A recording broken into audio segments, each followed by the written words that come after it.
I never imagined my life would twist like that when I stepped inside Hudson Mansion for the first time. I was 17, desperate, tired, carrying responsibility far heavier than my shoulders were meant to hold.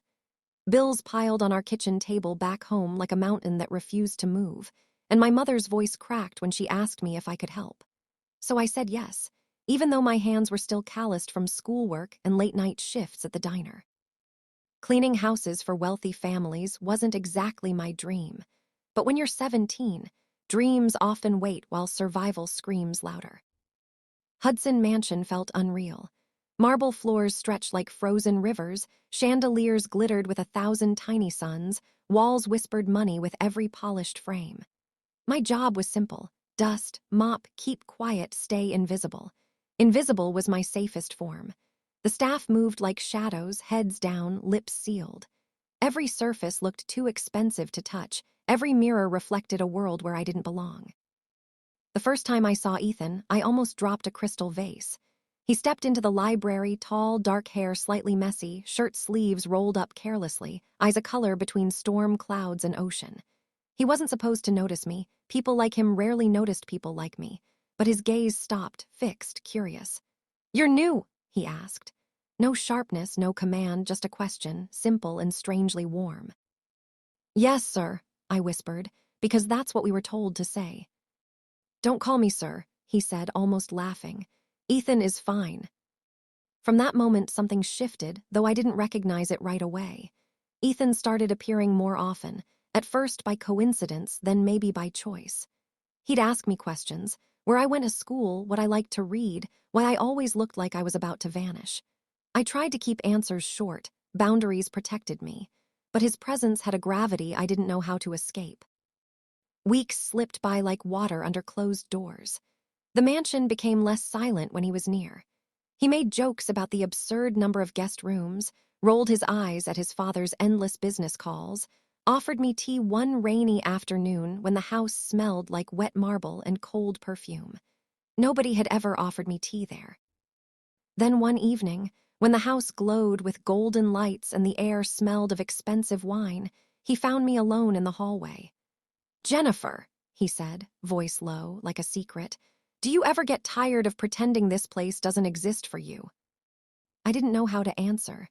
My hands clutched the cleaning cloth like a shield. "I'm just here to work."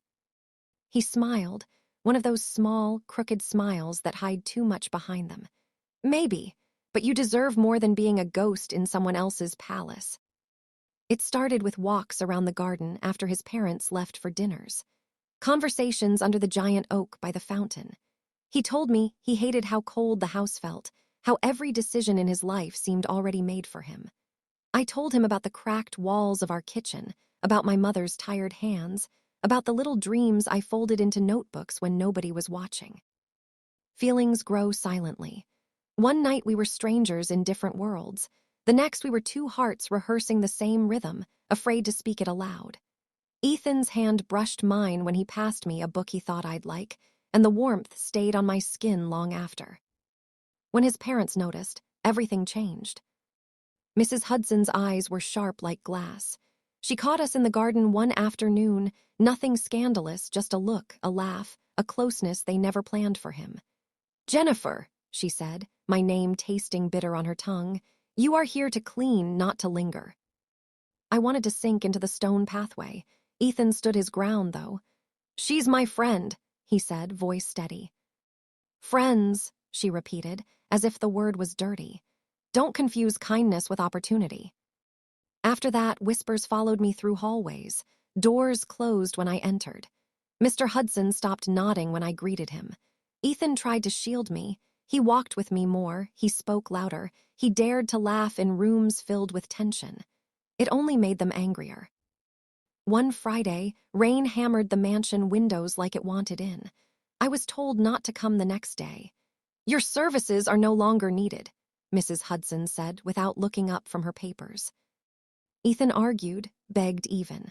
I heard his voice rise from the study, a rare crack in the polished shell of the house. But the decision was made. I left with a plastic bag holding my uniform and a heart heavy enough to drown in. Days blurred after that. He called. I didn't answer at first. I didn't want to ruin his life further. But Ethan was stubborn. He came to my street in his car, stood in the rain like the movies lie about, and told me he didn't care what they thought. "I choose you," he said, rain dripping from his hair onto my shaking hands. We started meeting in secret, away from the mansion's iron gates. Coffee shops, empty parks, my tiny kitchen with its flickering light. We stitched a world out of stolen hours. It wasn't perfect, but it was ours. And slowly I began to believe in it. Then came the night his parents found out we were still together. I will never forget their faces when they arrived unannounced, standing in the doorway of my apartment like judgment dressed in silk. "This ends now," Mr. Hudson said, his voice a blade. Ethan refused.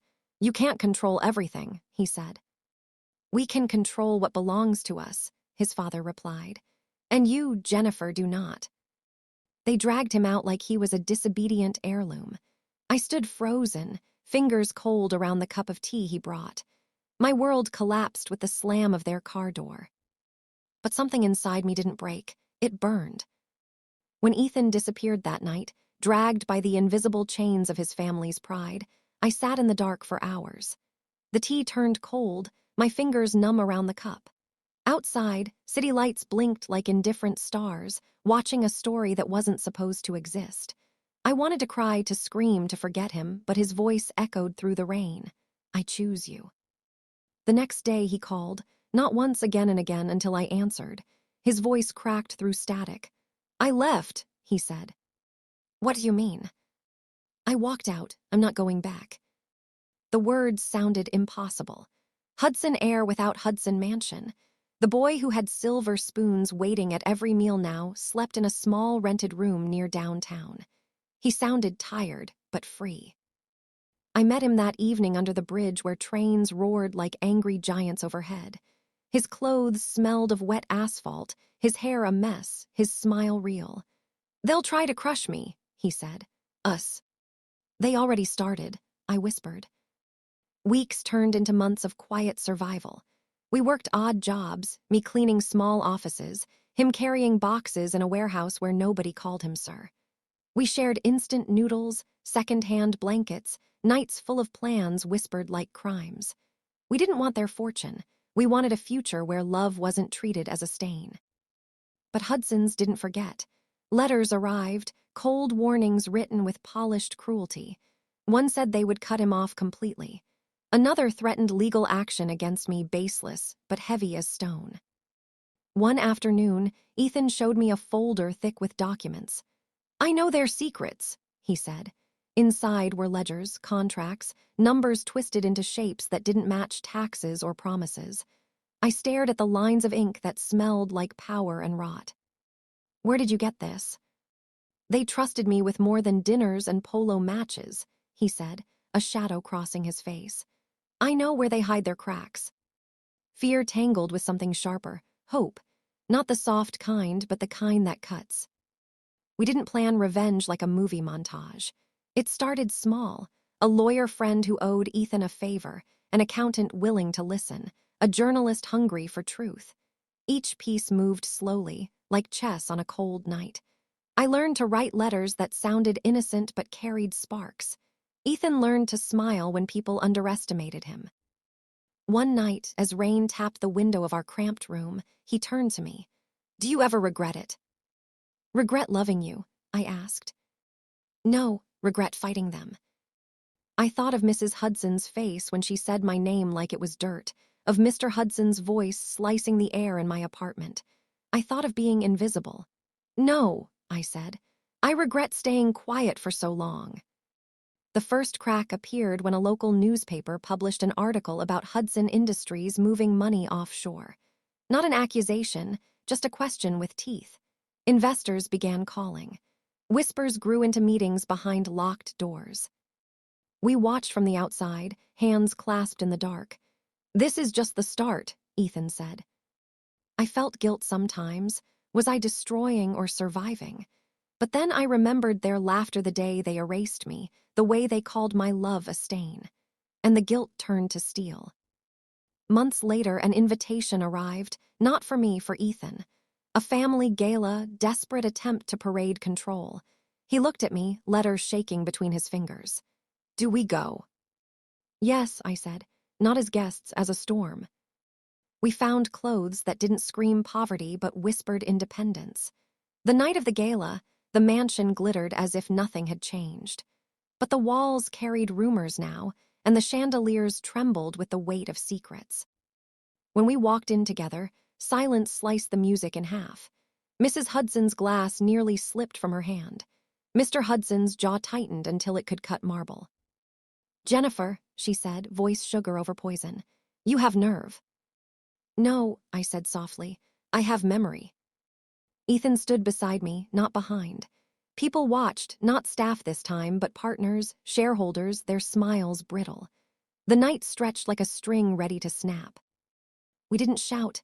We didn't beg. We moved through that mansion like ghosts returned with purpose. Every handshake Ethan offered carried a whisper of truth. Their empire was cracking.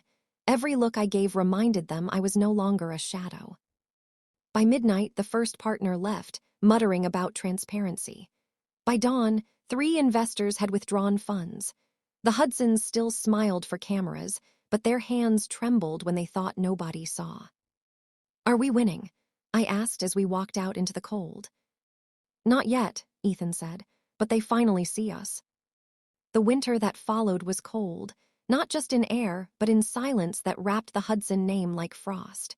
Newspapers no longer asked polite questions, they demanded answers. Investors who once toasted their fortune now whispered about scandals over late dinners. Ethan and I watched headlines bloom like dark flowers.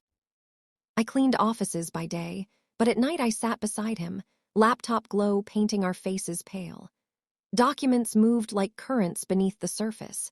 Emails from whistleblowers, files buried in cloud drives, photographs of contracts that never should have existed. Each one was a thread, and together they made a rope strong enough to pull a mansion down. One evening, Ethan returned with a look I hadn't seen before, calm, dangerous, certain. They're selling assets, he said. They're bleeding cash, and guess who wants to buy? You. We, he corrected. Through names that don't sound like us, through hands that owe us favors. We don't just take revenge, we build.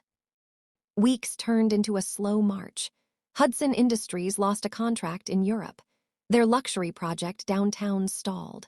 One of their most loyal board members resigned, citing personal reasons, but I saw the tremor in his hands when we passed on the street. Then came the letter, a formal, polished invitation like perfume hiding rot. A meeting with the family, no gala this time, just desperation behind gilded doors. Ethan read it, folded it, and looked at me. It's time.